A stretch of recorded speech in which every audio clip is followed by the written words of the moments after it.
এই কয়েকটা কারণে কেউ তোমাকে রেসপেক্ট করে না। নাম্বার ওয়ান, তুমি অনেক বেশি হাসাহাসি করো, তুমি প্রত্যেকটা কথায় বেশি বেশি হাসো, ঠিক আছে? এই কাজ করলে ভাই কেউ তোমাকে রেসপেক্ট করবে না।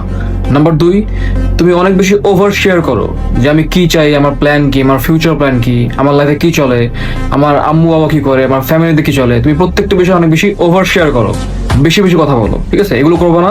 এই কাজ করলে ভাই রেসপেক্ট একদম থাকবে না। নাম্বার তিন, তুমি কেউ তোমাকে অসম্মান করলে তুমি সেটা সহ্য করো।